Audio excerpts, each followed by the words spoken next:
Bom dia, boa tarde, boa noite, Criatório Baccarini, Márcio Baccarini, e novamente atendendo ao pedido de alguns parceiros.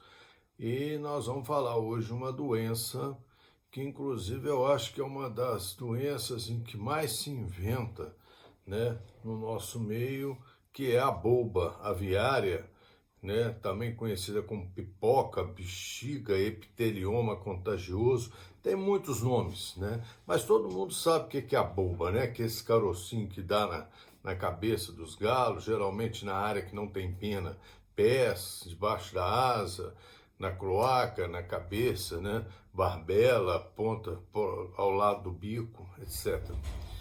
Então nós vamos falar um pouquinho sobre essa doença e vamos tentar, né, desmistificar uma porção de coisas que existem a respeito dela.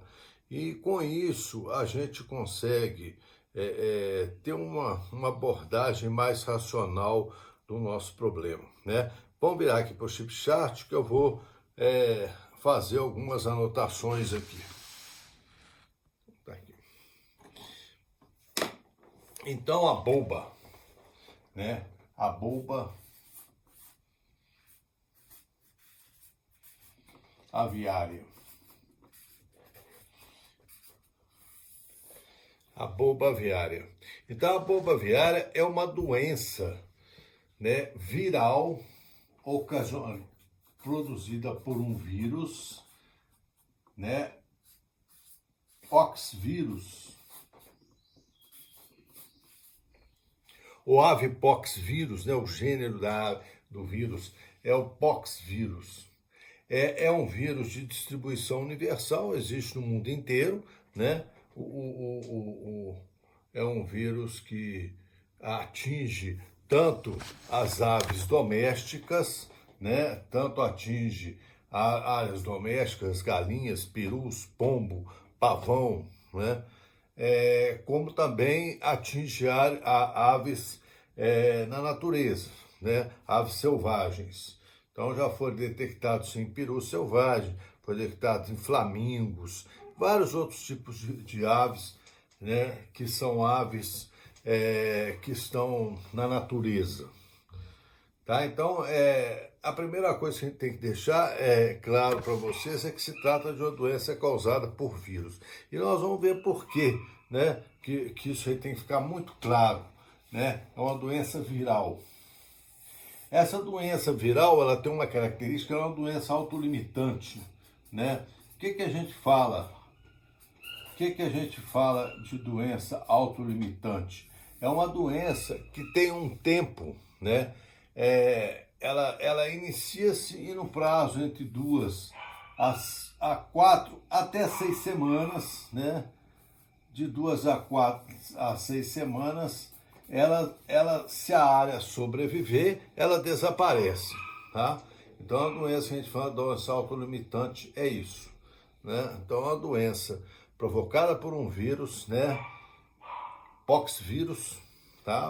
Existe uma série de outros detalhes do poxvírus, mas não vamos ficar entrando em tanto detalhe, mas é uma doença ocasionada pelo poxvírus, uma doença autolimitante que atinge aves, né, tanto domésticas como selvagens, e que tem uma duração de 2 a 6 semanas, tá? Vamos voltar aqui para o Flipchart, porque eu vou colocar outros detalhes aqui, e eu gosto de colocar no Flipchart, porque eu sei que tem gente que gosta de anotar essas informações. Bom, a respeito desse vírus, algumas coisas a gente deve dizer, porque é importante, né? Primeiro, é um vírus altamente resistente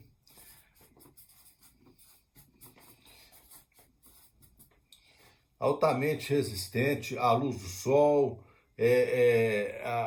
até a temperaturas elevadas, né? Esse vírus costuma, para vocês terem uma ideia, esse vírus costuma resistir a temperaturas iguais a 50 graus centígrados. Né? Então, é um vírus altamente resistente. Ele é um vírus, né? Aliás, né? A doença é muito contagiosa, muito contagiosa.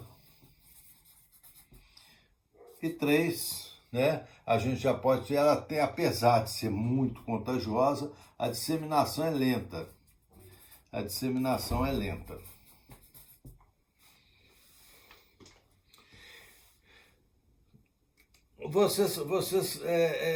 Isso aqui é bom, gente, né? Porque muitas vezes faz muita confusão, né? O fato de ser muito contagiosa não quer dizer que você vai, né, pegando todo mundo, né, atropelando tudo. Apesar de ser muito contagiosa, a disseminação da doença nas aves, ela é uma disseminação lenta. Geralmente, esse vírus atinge aves mais jovens, né? Mais jovens.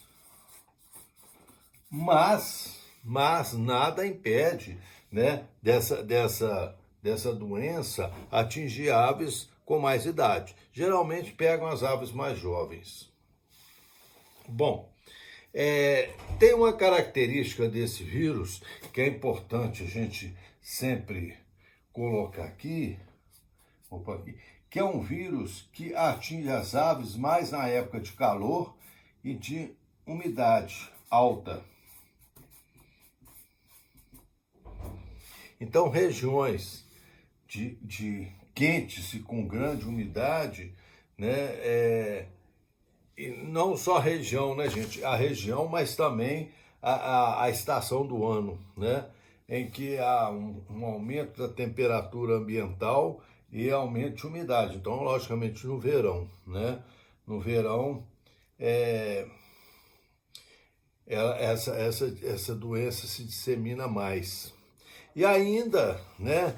Aí acrescentando a questão do verão, que no verão justamente é uma época em que as aves estão sob muda, né? Então, na muda, né? E mesmo em aves estressadas, a muda é um estresse, né? Na muda e na presença do estresse, as aves ficam mais susceptíveis a serem contagiadas por esse vírus. Ok, então vamos falar sobre a transmissão. Como é que esse vírus se transmite? Né? É uma coisa interessante, a gente já sabe algumas características, é um vírus altamente resistente, embora ele seja altamente resistente, ele pode ser facilmente destruído, né, por essas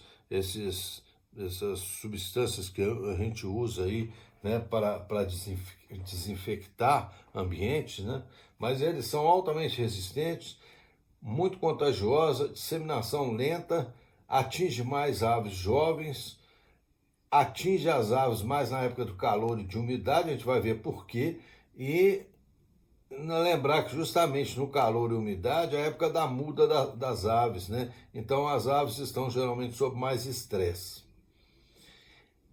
Esse vírus, ele se transmite, eu vou virar aqui, né? A gente vai escrevendo, porque inclusive foi um pedido de algumas pessoas que sempre escrever, para que tem gente que gosta de copiar isso, né? Então vamos lá, vamos pôr assim. Esse vírus, qual é o mecanismo de transmissão desse vírus, né? Como ele se transmite? Então, o seguinte, a forma de transmissão, vamos pôr aqui, a forma de transmissão dele pode se dar de uma forma direta e de uma forma indireta. O que é forma direta? Forma direta é quando o vírus passa de uma ave para outra por contato direto entre as aves, né? Então, a pessoa... Isso é uma coisa, né, que várias vezes nós já abordamos isso aqui. A ave doente se afasta do plantel. Não deixa uma ave doente ali, não. Então, ela, né, só de encostar aquelas pústulas que aparecem, né, na sua pele em outra ave, ela transmite a doença. Então, isso é uma forma direta de transmissão, né, de ave para ave. Vamos pôr aqui, né, transmissão direta, ave para ave, né. Uma transmissão indireta pode acontecer porque aquelas pústulas, né, aqueles caroços quando descascam, soltam uma casquinha, onde o vírus, naquelas casquinhas, né, naquelas cascas, eles permanecem no ambiente mais de um ano. Tá? Então, e são altamente contagiosos. Então, às vezes, só da ave beliscar, comer, né, ou mesmo entrar em contato direto com essas casquinhas que tem vírus, né? Seja por deitar, seja por encostar, seja por comer alguma coisa contaminado, né? É suficiente para transmitir a doença. Bom, ainda tem mais, né? Nós temos os danados mosquitos que são transmissores, né? Ou seja, um mosquito pica uma ave contaminada, né? Depois vai lá e pica uma que não está contaminada. Então eles são transmissores. E aqui dos mosquitos, né? Nós já temos lá novamente, é até bom, né? O Aedes aegypti, pensar no Aedes, que é o transmissor no homem, né? No homem o Aedes transmite a dengue, a chikungunya, e para as aves esse diabo desse mosquito transmite a bolba, né? O Aedes é um dos vetores de contaminação, né, de transmissão do vírus para a ave. Outras moscas também podem estar transmitindo, né? Outras moscas também. A gente deve evitar o máximo possível presença de moscas, de mosquitos de pernilongo dentro do nosso aviário, né? Talvez a transmissão do Aedes, talvez não, com quase certeza, né? A transmissão do Aedes aegypti e das moscas, né? Coincidir mais na época do verão e da chuva por causa de água empoçada, né? Que é a pior coisa que pode existir próximo ao aviário, é a água empoçada, né? A gente não deve, de forma nenhuma, permitir que aves e que águas empoçadas permaneçam próximo ao aviário. Eu já falei uma vez isso aqui num vídeo lá quando nós estávamos de ambiência, que uma das piores coisas que pode acontecer em um lugar onde se está criando aves é você deixar poça d'água, umidade. Ali cria-se mosquito e esse mosquito vai fazer a transmissão, vai fazer o favor, né, de transmitir essa e outras doenças para nossas aves, né? Então, o Aedes aegypti aí é um dos vetores importantes na transmissão. Sem contar, né, que aqui eu não falei aqui, né, mas nessa transmissão de ave para ave, vocês lembram o que eu disse também lá na questão, né, da organização dos ambientes, que o ambiente onde as nossas aves ficam é proibido qualquer outro tipo de ave, principalmente aves silvestres, passarinhos, pombo, né? Esse tipo de coisa não deve estar dentro do nosso aviário, porque essa transmissão ave para ave, muitas vezes o pombo, o passarinho, né, pega a doença e leva ela para dentro do aviário, por contato direto. Como esses bichos todos gostam de comer a comida das galinhas, né, às vezes você tem lá inadvertidamente, está enchendo de pardal, está enchendo de outros pássaros selvagens, né, que estão aí na natureza, e mesmo pombos, né, e estão levando a doença lá para dentro do aviário. Outra forma de transmissão é do homem para a ave, né? O homem, e aqui essa transmissão do homem para a ave, eu já chamei muita atenção disso também, né? Primeira coisa, manipular aves com bolba. Ave, se você pôs a mão numa ave com bolba, você vai tirar essa ave, ela não pode ficar ali mais, ela vai transmitir para as outras aves. Você vai tirar essa ave, né? E você passou a ser um contaminante.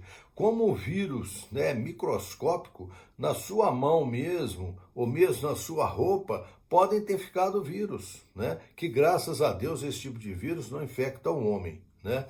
Mas pode ficar o vírus. E um homem, ao manipular uma ave doente depois de uma sadia, ele transfere sem querer o vírus de uma ave para outra, né? E não adianta você achar que se você pegar, aí vou lá, guardo a ave, eu volto. Volta não, você volta, lava o braço, lava a mão, passa álcool iodado no braço, na mão, se possível troca a roupa, né? Eu não falei isso, mas o ideal é que a gente sempre trabalhe com um avental, né, quando você vai lidar com as aves. E um avental que possa passar, né, álcool nele, né? Uma solução de álcool a 70%. É álcool a 70%, você compra, pronto, né?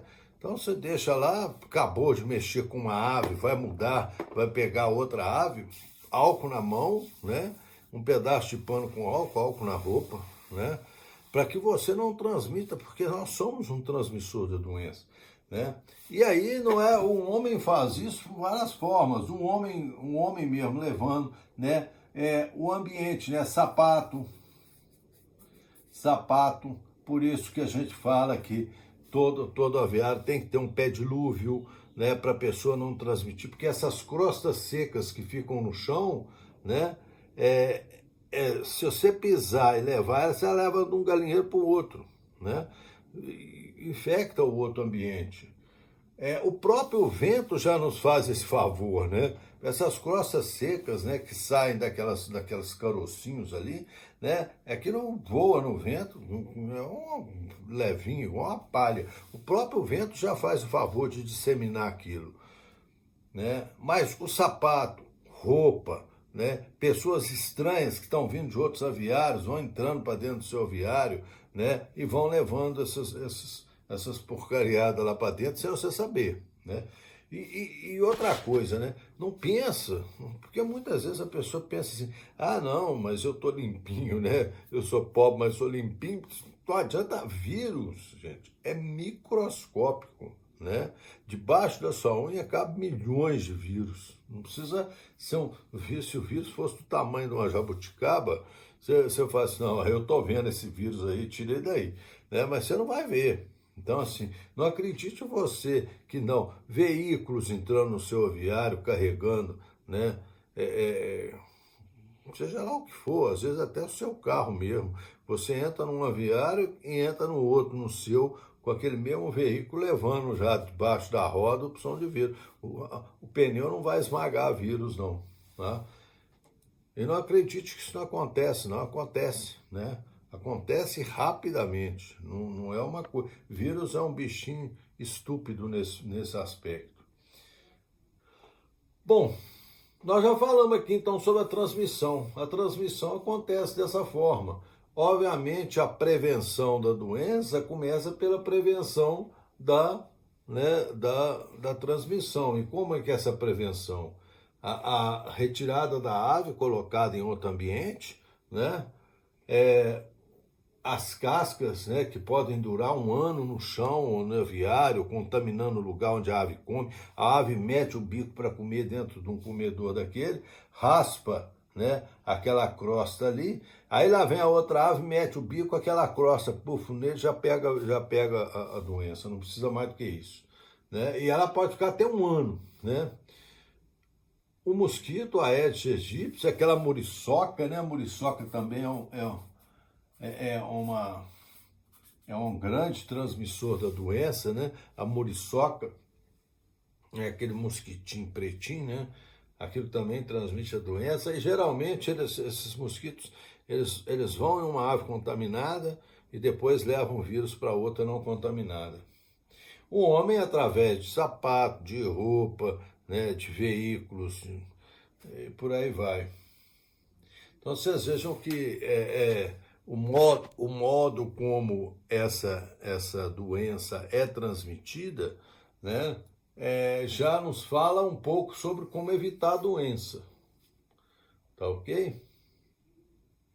Então vamos voltar aqui para o Felipe Chaves, que agora nós vamos passar por um outro questão, né? Que são os aspectos clínicos da doença. Nós já falamos aqui sobre a doença, né? O vírus, a transmissão, agora os aspectos clínicos, ou seja, como é que a doença se manifesta na ave.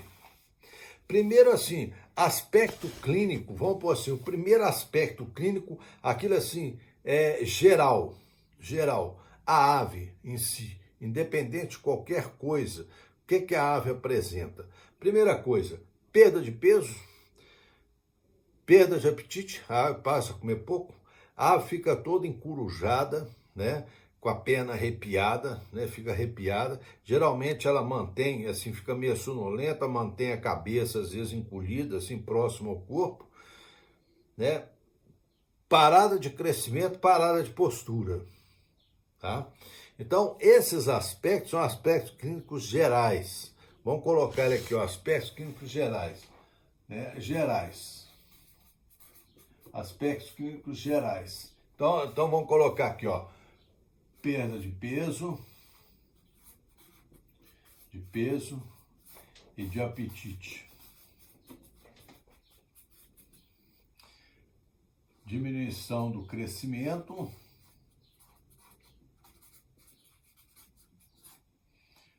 diminuição da postura, caso a ave esteja em postura, né? Ave arrepiada, a ave arrepiada, né, encorujada,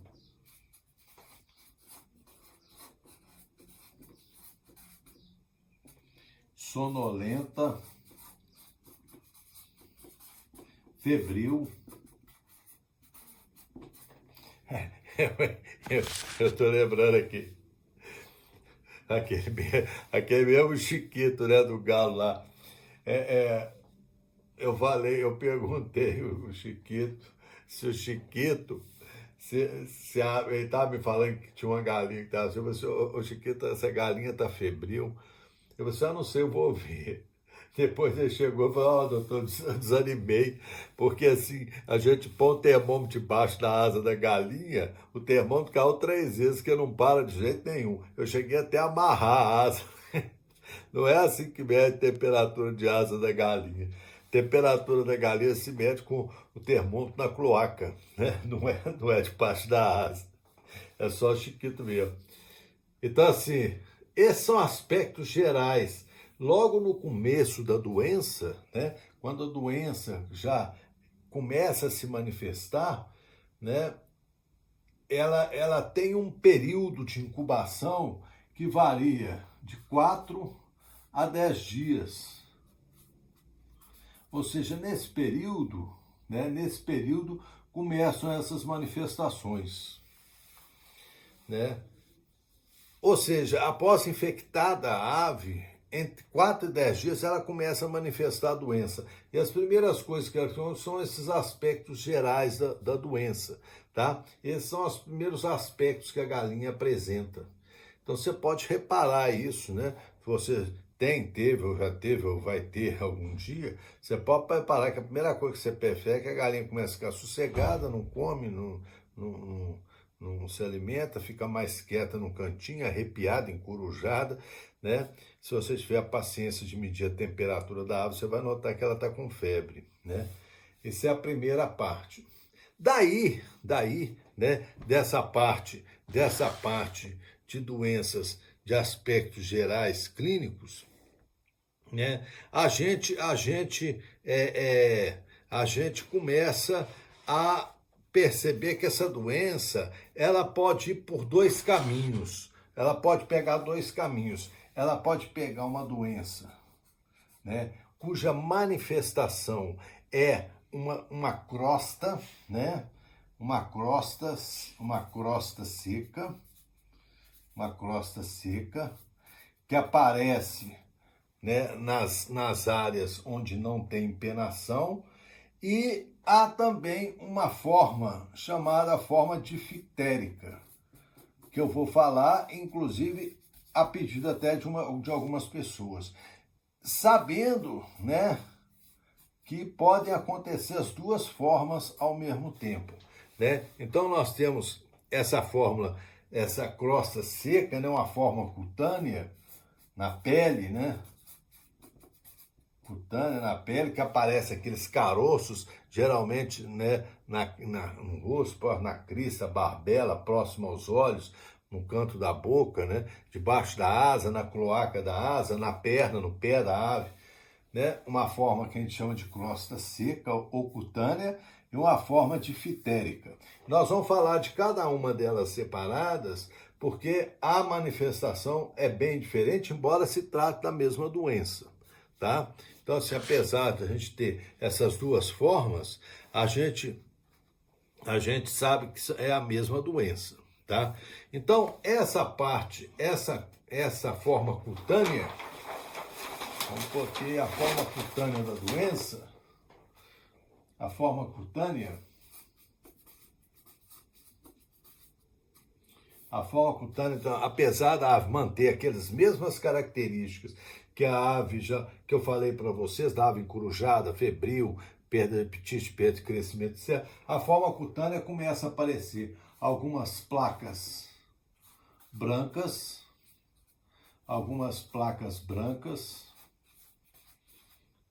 na pele da ave, né, próxima à cara. Depois essas placas começam a virar, né, alguns nódulos que crescem rapidamente, como se fossem verrugas, né, crescem rapidamente. Esses nódulos depois vão ficando de cor amarrom, né, amarronzada. Ou seja, vão ficando marrom escuro. Nessa hora, e isso aqui é importante a gente falar, porque mais na frente do tratamento você vai falar, doutor, mas, né, nessa hora esses nódulos podem ser infectados por bactérias.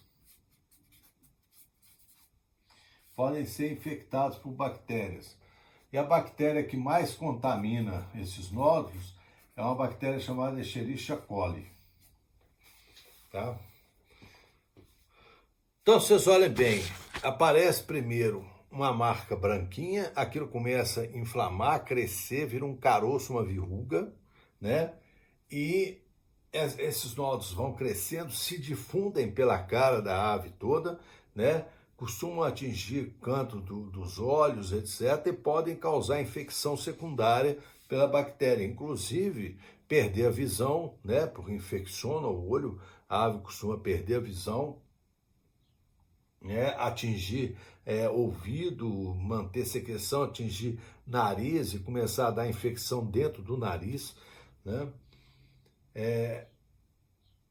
Geralmente a forma cutânea é uma forma mais benigna, tá? Ela é uma forma mais benigna e ela tem uma baixa mortalidade, né? Aí com 4 semanas, 5, né? Você sabe, for bem cuidado, essas verrugas vão cair, né? E vai ficar só uma cicatriz ali no lugar onde tinha as verrugas. Então ela se cura sozinha, tá? Pode haver infecção, né, por bactérias, aí no caso, essas bactérias são oportunistas, né? Pegam um local inflamado e se juntam ali e começam a produzir um outro quadro, que é uma infecção bacteriana, né, oportunista. Pegou uma doença e ela caminhou para frente. Bom, ainda sobre essa forma, né, cutânea de nódulos, o que a gente pode perceber é que esses nódulos, eles aparecem, né, eles têm uma forma assim, né, toda enrugada assim, e às vezes aqui no seu ponto central aqui, ó, aparece uma área de necrose. Ou seja, uma área preta, funda aqui no meio, né? Aparecendo isso, né, a gente imediatamente começa a suspeitar de infecção bacteriana, tá? E aí, se você quiser salvar a sua ave, você vai ter necessidade de usar antibiótico. Então, o antibiótico não vai ser para curar o vírus, mas para curar a bactéria aqui dessa infecção oportunista que está acontecendo aí. Bom, essa é a forma cutânea, tá? Nós vamos depois falar sobre o tratamento dela. A outra forma que tem é a forma difitérica. O que é a boba difitérica? A boba difitérica é o que todo mundo fala, as placas, né, que aparecem na cavidade oral, nariz, garganta, esôfago, né? Às vezes invade até a parte respiratória da ave, né? As coanas respiratórias, às vezes descem até para esôfago, pegam traqueia e podem atingir até o pulmão. Então, essa parte difterica forma umas placas na garganta de cor amarelada, né? E aquilo tem uma membranazinha ali. Essas placas sangram com muita facilidade, tá? Se você tentar tirar, essas placas vão sangrar, né? Não é uma boa ideia tirar a placa, né? Quem quiser salvar a ave, nós vamos falar sobre tratamento, né? Mas não é boa ideia tirar a ave. Essa forma difterica é uma forma muito mais grave, e a mortalidade é muito mais alta, a mortalidade das aves. Quando a ave é atingida pela forma difterica, além daqueles sintomas que nós falamos, aparecem aqui alguns outros sintomas. Entre eles, a dificuldade de respirar, porque a placa está ali dentro, né? Gera secreção, forma essa membrana, essa pseudomembrana ali. Então a ave começa a respirar, né, com o bico aberto, né, fazendo esforço para respiração, né? Aí você abre a boca da galinha, do galo, você vai ver que lá dentro está cheio de placa amarela, tá? Essas placas amarelas são uma forma, né, chamada forma difterica da boba. Então, o galo que está com essas placas amarelas, salvo uma exceção, aliás, 2 exceções, depois nós vamos falar sobre isso, elas geralmente é boba viária, tá? Na parte difterica, né, que é a forma mais grave, né, que contamina e é mais grave para atingir as aves, né, ao atingir as aves. Vamos virar aqui, vamos continuar aqui nossa jogada aqui. Bom, nós falamos então sobre as formas, né? Já falamos que essa parte da forma, né? Essas partes, ela tanto pode ser aqueles caroços, né? Aquela forma, né, cutânea, seca, aqueles que são de caroço na cara do galo, como pode ser essas placas dentro da garganta. Obviamente, existem algumas doenças que podem podem confundir com essa doença, né? Principalmente com a forma difterica. E essas doenças que precisam ser separar dessas doenças, né? A laringotraqueite infecciosa, que muita gente chama de gogo, né?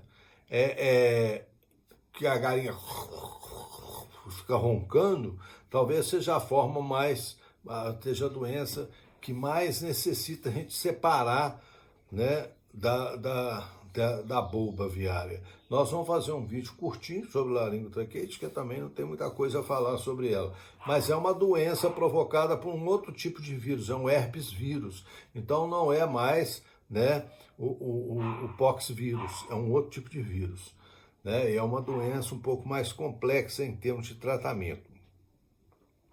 Fora isso, né, existe duas condições metabólicas que a gente precisa não só saber que ela pode existir, como a gente deve nos prevenir disso. Uma é a hipovitaminose A, né, que costuma dar uma porção de carocinho na pele do galo, parece uns pontinhos, inclusive dentro da garganta, amarelados, né, dentro da garganta, que inclusive pode agravar, né, o quadro de boba viária. E o outro é a deficiência de vitamina B7, a vitamina B7, a biotina, né, que também podem agravar essa doença. Então, vocês vejam o seguinte, agora nós vamos falar da coisa mais importante, que é o tratamento, né? Então eu adiantei essa história das vitaminas, que agora nós vamos ter a justificativa para fazer esse tratamento. Primeiro, um tratamento efetivo, curativo, não existe. Nós já falamos isso várias vezes aqui, não existe tratamento curativo para vírus, né? Não ao nosso nível, assim, ao nível que eu falo assim, a nível de pequenas criações e de um valor relativamente baixo se nós fosse pensar em usar antirretrovirais. Nunca vi ninguém falar em fazer uso de retroviral contra boba ou outras doenças virais de aves, né? O custo seria um absurdo. Nem sei se tem pesquisa nessa área, né? Deve ter, né? Mas o tratamento não existe. Então a primeira coisa, assim, não tem tratamento. O que a gente pode fazer é aliviar os sintomas e evitar a doença, que é talvez o principal, né? Como evitar a doença? Nós já falamos, toda aquela questão da ambiência, né? Do cuidado, da higiene, né? A questão de não deixar poças de água onde pode ser criatório de mosquitos, né? Principalmente aí do Aedes, né? Mas também, né? de outras moscas, a não deixar entrar aves estranhas dentro do aviário, né? Às vezes seus pássaros, no meu aviário não entra, mas de dia você solta no terreno onde está cheio de pomba, cheio de, né? Questões de ambiência, não deixar aves de idades diferentes misturadas, não deixar aves diferentes. Eu às vezes vejo o cara mostrando os galos dele, no meio dos galos tem pavão, tem peru, tem ganso, tem pato, tem marreco, tem que a quantidade de bicho. E lá no meio ele aponta lá meu galo índio. Seu galo índio em altíssimo risco sanitário, né? Então, assim, galo de combate é galo de combate, né? Eu já, várias vezes eu venho falando que você está criando, não é uma galinha comum, é um atleta, né? Então, esse atleta, né, e toda a sua família, os pintinhos, as galinhas, os frangos, etc., tem que ter uma proteção, né, sanitária muito melhor. Então, tratamento não há, né? Não tem tratamento. Então, primeira coisa, tratamento, eu vou pôr até aqui, ó, tratamento não tem. Não tem. Mas muita gente mesmo assim quer saber o que fazer, né? O conselho que eu dou o que fazer é o seguinte: pega a árvore e vai embora, manda para os outros, dá para os outros, né? Eu já falei, você olha que lá no começo da doença, nós falamos o quê? Dificulta o desenvolvimento, perda de peso, né? A ave pode curar da doença, mas ser portadora do vírus o resto da vida dela, então ela ser contaminante para outros.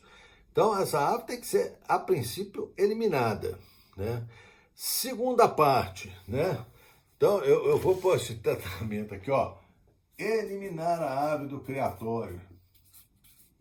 Eliminar a ave do criatório. Pode parecer radical, mas talvez seja uma das melhores medidas, né? Segunda coisa, já que não tem cura, a gente tem que prevenir. E aí a vacinação, as vacinas, né, em dia. Vocês lembram que lá no calendário de vacinação, vocês vão ver lá, a vacinação da boba é uma das primeiras, né? A boba, a cepa suave, se aplica no primeiro ano de vida por via subcutânea, e depois a cepa forte tem no 35º dia, e aí eu não estou muito lembrado assim, quantos dias, também não sou um computador, mas até eu tenho, né? Eu tenho calendário lá bonitinho, não guardo tudo de cabeça, mas eu tenho o calendário lá direitinho, então eu vou lá no calendário e olho, né? Então eu sei que no 35º dia eu vou ter que vacinar com a boba forte, e depois mais à frente. E aí, me desculpe muito, eu sei que não é o correto, não tem essa indicação, mas todo ano eu vacino minhas aves contra a boba. Não tem muita indicação, tá? Mas eu faço, azar. Também, a gente também tem direito de fazer umas coisas que a gente cisma, né? Se você falar isso, não tem indicação, porque uma vez a ave vacinada, ela tem resistência o resto da vida. Bem, eu só dou mais uma chuchada lá para ter certeza que não vai dar pepino. Então, eliminar a ave e vacina. E o tratamento paliativo, antibiótico, quando tiver infecção bacteriana, né? Que eu já falei que pode acontecer, ver pus lá. Pus não é para dar pus na infecção por vírus. Que antibiótico que a gente usa aqui, né? O Bactrim, por via oral, viu? O Bactrim, né? E a norfloxacina.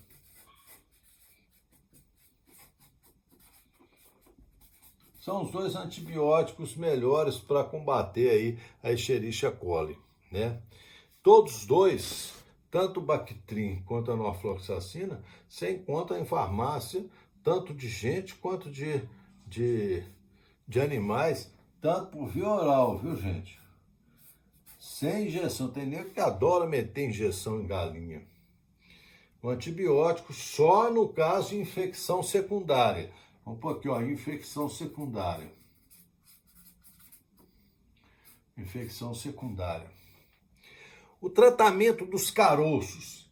Não tem como tratar o caroço. O que você pode fazer, né, com aquelas verrugas que aparecem lá, o que você pode fazer é usar o nitrato de prata, que é mais difícil de você achar, né?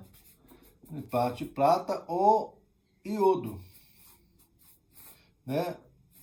Ou seja, Lugol, né? Que você manda fazer em farmácia de manipulação, né? Aí você passa na crosta ali, né? Vamos dizer assim, não vai curar, vai, vamos assim, aliviar um pouco e adiantar um pouquinho a queda daqueles caroços. Bom, e nas placas, que muita gente pergunta, e o que eu faço com as placas? Né, as placas dentro da garganta. Então, o que a gente faz? A gente lava, né? A gente lava aquelas placas, primeiro com bicarbonato, né? Bicarbonato mesmo.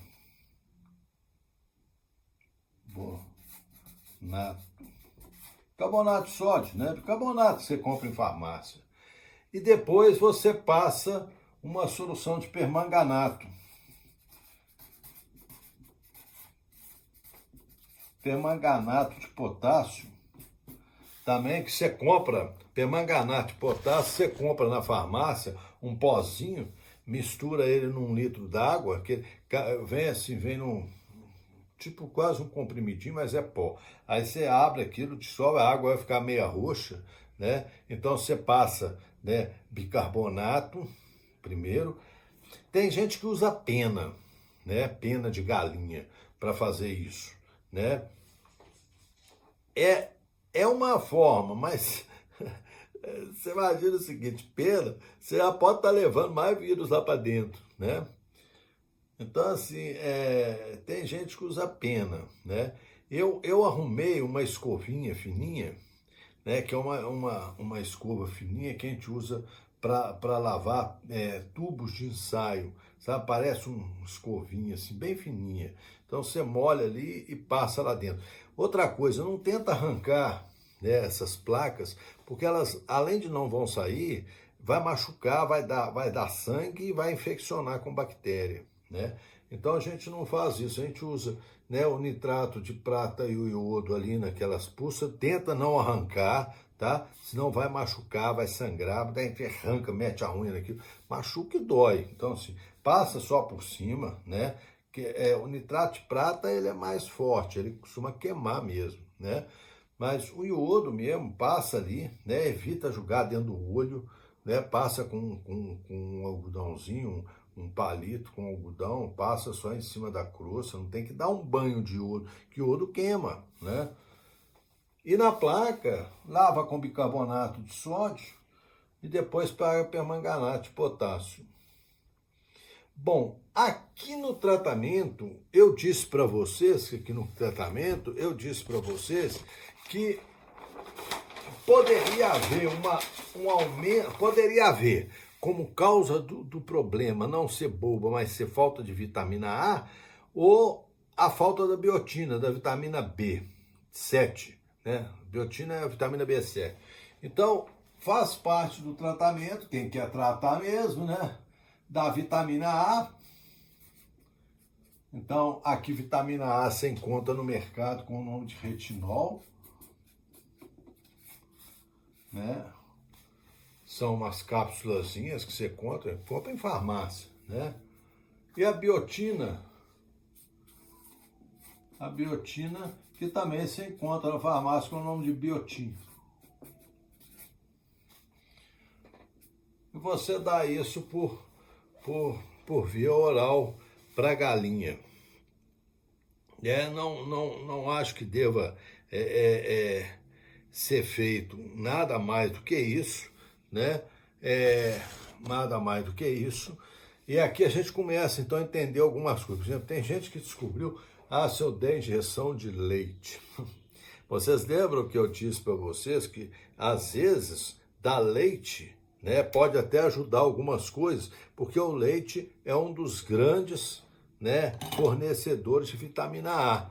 Né? Vocês lembram disso? A vitamina A é uma vitamina lipossolúvel, presente no leite em grande quantidade. Por isso que a gente dava o leite em pó, em pequena quantidade para a ave, né? Para garantir, né, que a ave tenha uma suplementação de vitamina A. Né? Então alguém cismou de dar injeção de leite nas galinhas. Não ajuda não, e nem leite por via oral vai resolver. Eu vi um nego dando injeção de leite, porque alguém me falou que dava injeção de leite. Aí eu fiquei procurando isso, achei na internet, um cara inclusive dando injeção de leite, ainda falou, não adianta ser de leite de caixinha não. Por quê? Por quê? Tem uma razão, ele já descobriu que o leite de caixinha, né, ele perde uma boa parte da vitamina porque ele é parcialmente desnatado, né? Ele é semi-desnatado, desnatado ou mesmo um leite, né, que passa pelo processo todo para ser empacotado dentro daquelas caixinhas, né, aquele processo de esterilização destrói muito a vitamina A. Então o leite, realmente o leite natural direto da vaca tem mais vitamina. Agora, da injeção, então em vez de dar leite, dá retinol, dá vitamina A, né, pela boca, dá vitamina B, né, a 7, a biotin, né, pela boca também. Fora isso, não tem muita coisa a fazer. Aliás, eu ainda acho que o que o Galícia tem que fazer é vacinar suas aves, que protege integralmente, uma boa ambiência, né, ou seja, um ambiente em que não tenha todos esses precursores de coisa, um cuidado muito grande sanitário, impedindo pessoas estranhas. Quando manipular a ave, né, e descobrir que ela está com doença, aquele ambiente tem que ser interditado imediatamente e várias medidas têm que ser tomadas, né? Que medidas? Né? Uma boa lavada com água em tudo quanto é material que está ali dentro, né? Trocar a cama, né? Trocar areia ou o que você usar ali para a ave viver, né? Passar vassoura de fogo para torrar tudo quanto é bicho que tiver ali, né? Jogar esses infetantes abaixo de fenol, né? Jogar no ambiente todo lá e deixar aquele ambiente pelo menos uns 30 dias sem nenhuma ave, para você não ter o desagrado de tirar a ave dali e colocar outra, daqui uns dias está outra ave infectada. A ave infectada, para mim, de vírus, está definitivamente afastada do plantel, né? Se a ave vier a morrer, né, como toda ave que eu disse infectada por vírus, ela deve ser incinerada, enterrada, né? Se morrer. Outro dia alguém perguntou se eu incinero a ave viva. Eu não tenho ideia que esse pessoal passa na cabeça, vai incinerar a ave viva. Então, assim, mas deve a ave ser incinerada depois de morta, queimada, né? Queimada e enterrada, né? Porque se ela ficar ali no ambiente ali, vem outros mosquitos, posam lá e vão nas nossas aves sadias lá, né? Então, assim, isso é a boba, né? Isso é a questão da placa, que o pessoal fica falando, que fala com placa, o que que faz com a placa. É isso que faz, e o resto é o tratamento. É uma doença que se a ave não morrer, em 4, 6 semanas ela se cura, mas fica, né, debilitada para combate o resto da vida.